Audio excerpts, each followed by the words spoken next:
Assalamualaikum warahmatullahi wabarakatuh. Saya atas nama Seviani dengan NIM 2012200064. Nah, di sini tujuan video interaktif ini yaitu untuk memenuhi tugas ujian tengah semester atau disingkat UTS pada mata kuliah Usul Fikih 2 dan dengan dosen pengampunya yaitu Ibu Rina Juliana MPDI.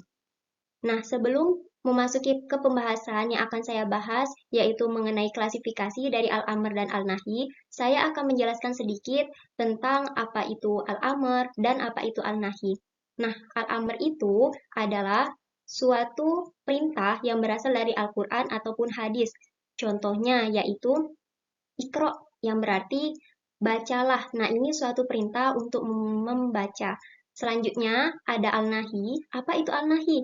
Nah, al-nahi itu adalah suatu bentuk kata yang berasal dari Al-Quran ataupun hadis, yang biasanya berisi tentang pelarangan ataupun yang mengharamkan untuk melakukan suatu perbuatan. Sebagaimana contohnya, yaitu la taqra. Nah, yang artinya jangan membaca.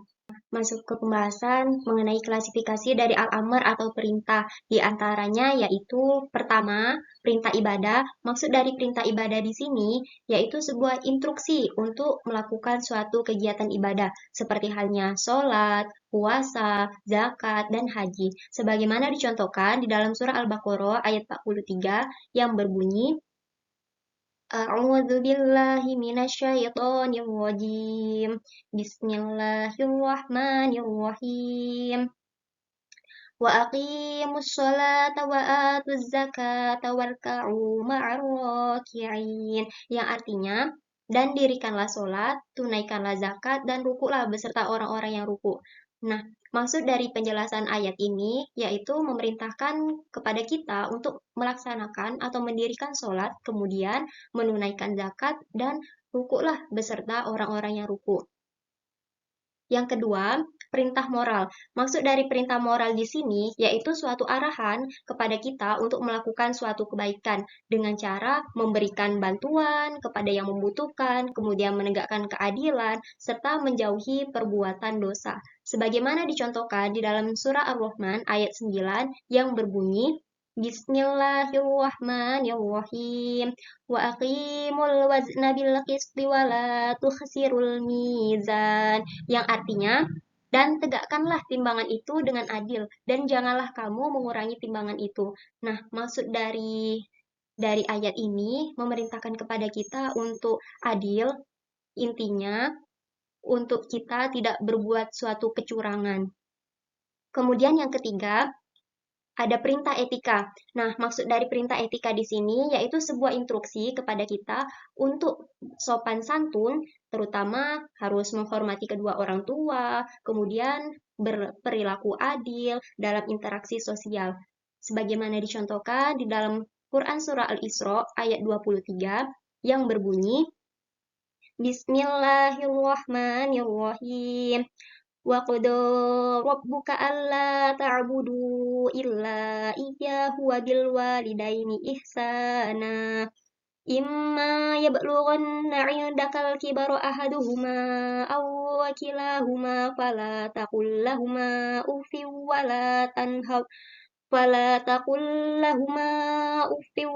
la tanharhuma wa qul lahumā qawlan karīmā.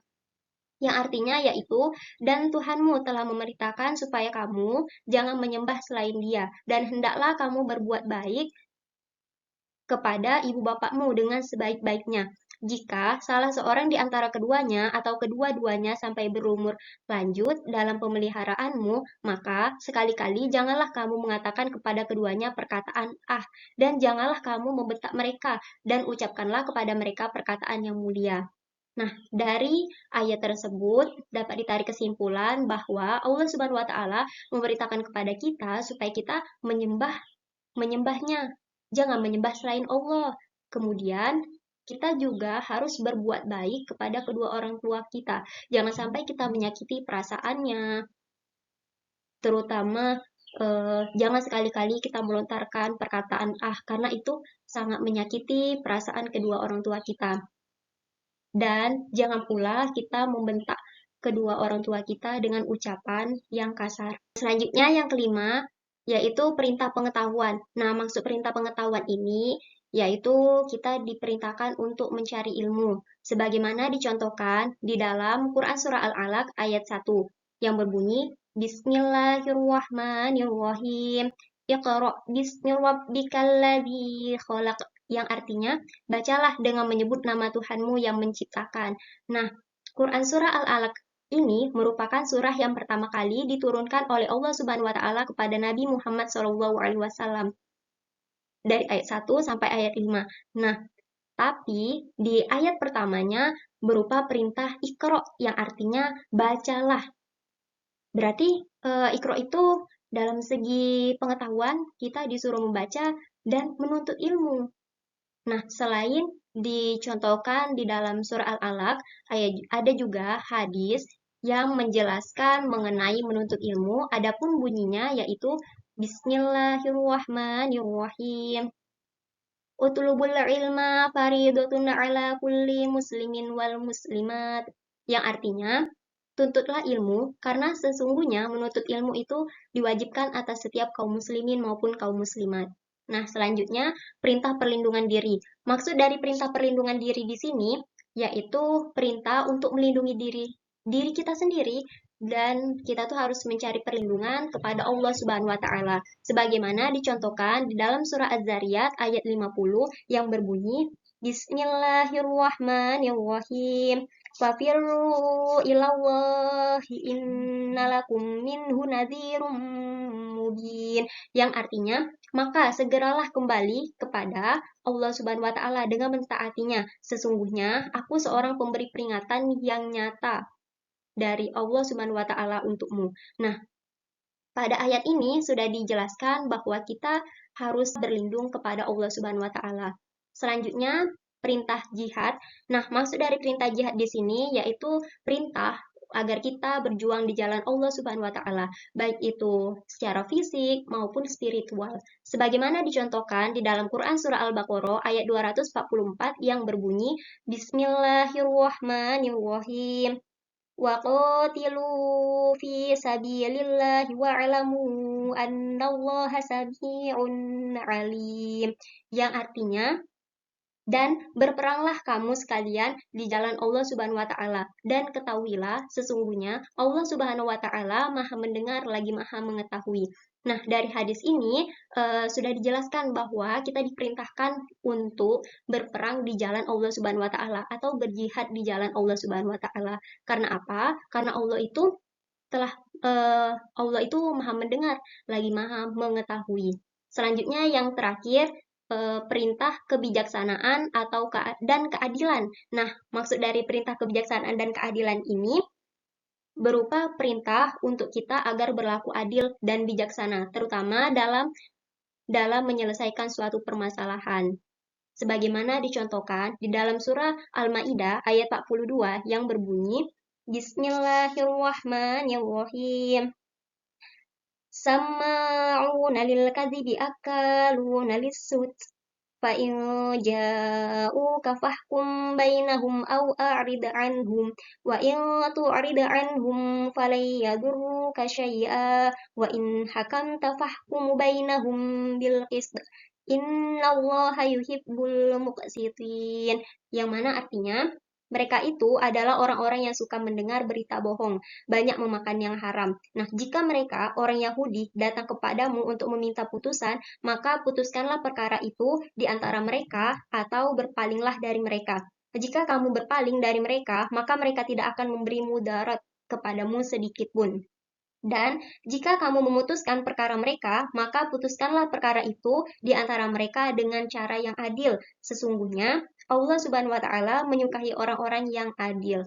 Nah, dari ayat ini telah dijelaskan bahwa dalam kita memutuskan suatu perkara itu kita harus bersikap adil dan bijaksana. Karena apa? Karena sesungguhnya kan Allah Subhanahu wa taala itu menyukai orang-orang yang adil. Selanjutnya mengenai klasifikasi dari al-nahi. Adapun klasifikasi dari al-nahi atau larangan diantaranya pertama, pada dasarnya atau menurut makna asal, larangan itu menunjukkan hukum haram. kecuali ada dalil yang menunjukkan makna lainnya. Sebagaimana dicontohkan, eh, larangan berbuat kerusakan di muka bumi. Nah, ini berdasarkan surah Al-A'raf, surah ke-7 ayat 56 yang berbunyi, Bismillahirrahmanirrahim.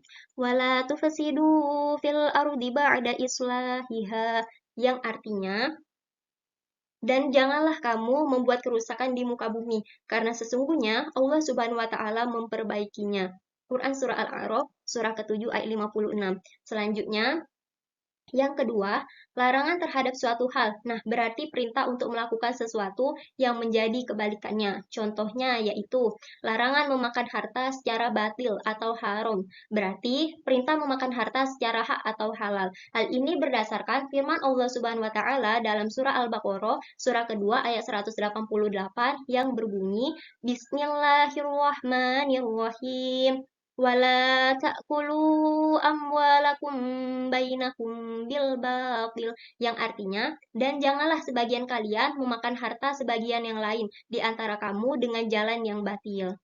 Selanjutnya, pada dasarnya, larangan itu menunjukkan rusaknya atau batalnya sesuatu yang dilarang dalam konteks ibadah. Sebagaimana dicontohkan, yaitu batalnya atau tidak sahnya sholat ataupun puasa, bagi orang yang sedang haid. Dan yang terakhir, yaitu larangan itu menunjukkan rusaknya atau batalnya sesuatu yang dilarang dalam konteks muamalah. Nah, jika larangan tersebut mengacu pada akad itu sendiri atau faktor internal. Contohnya, larangan jual beli yang memiliki unsur perjudian, seperti jual beli dengan cara melemparkan kerikil. Nah, barang dagangan apapun yang terkena kerikil tersebut yang dilemparkan oleh pembeli, meskipun dia tidak ingin membeli, itu wajib dibeli. Nah, larangan ini berdasarkan hadis Nabi Shallallahu Alaihi Wasallam yang berbunyi Bismillahirrahmanirrahim. Naha Shallallahu Alaihi Wasallam an bai'il hasoh, yang artinya Nabi Shallallahu Alaihi Wasallam telah melarang jual beli spekulasi dengan cara melemparkan kerikil. Hadis riwayat Muslim. Nah, dari video ini kita bisa mengetahui bahwa Al-Amr dan Al-Nahi itu mempunyai klasifikasi. Jadi, semoga dengan adanya video ini bisa menambah wawasan sekaligus bermanfaat bagi saya pribadi dan juga teman-teman yang menonton video ini. Akhirul kalam, wassalamualaikum warahmatullahi wabarakatuh.